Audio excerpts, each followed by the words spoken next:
Hey guys, welcome back to the channel. It's day 45 with For the Far Traveled. Today we're shooting another video here with another interview with Sonic. I'll have him introduce himself here off to the side. Hey, it's Sonic. Thank you for having me on the show. Fantastic. Sonic, thanks for being here today. Appreciate it. So Sonic has actually been on the trail before. He's through hiking this year, but he also did it about 10 years ago, if I remember correctly. That's correct. Could you tell us the story behind your name real quick? My name is Sonic. I got the name because I was wearing red camp shoes, a blue shirt. I had dreadlocks by then, and I was going in high pace. Yeah. So that gave me the name Sonic. Gotcha.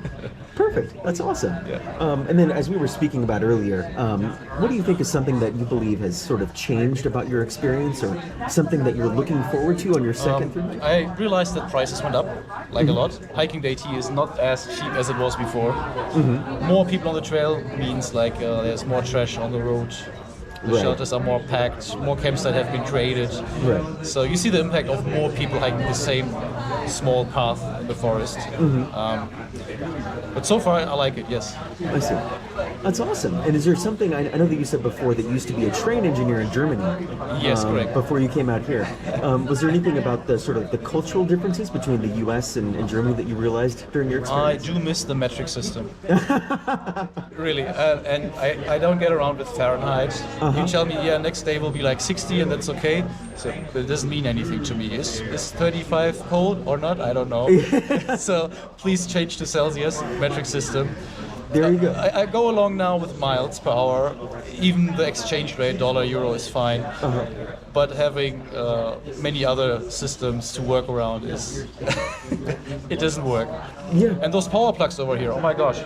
It's just 110 volts, I think. So it's Yeah, like exactly. toy currency. You can touch it, you won't feel it. Yeah. And whatever you plug in the wall, it just fell out immediately. Yeah. It's No, not safe. No, you're definitely right. 220 volts and metric system, guys. That's what we need here in the US. Please, yes, Canada does it, so please, Yeah. just follow. If the Canadians can do it, we can do it too. That's what I'm saying. So that's fantastic. My final question here for our chat here. Is there something that you experienced on trail, either during your first through hike or up to this point currently, that you would recommend to other through hikers in the future?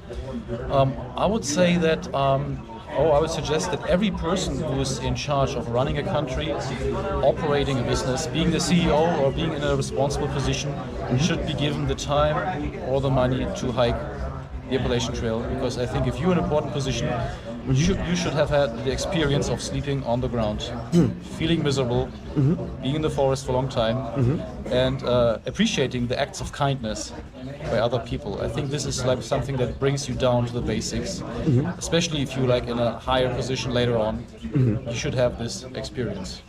That's awesome. So you believe that this is somewhat of a humbling exposure for any person to be able to understand more what it's like to be around other people and Yes, to experience I think- nature. That's awesome. Well, Sonic, thanks for being on the show today. Really appreciate it. And it's been a pleasure chatting with you. And thank you for sharing your knowledge with the rest of our viewers here on the channel. So, It was a pleasure. Thank you. awesome. Fantastic. All right, we'll see you guys in the next episode of For the Far Traveled.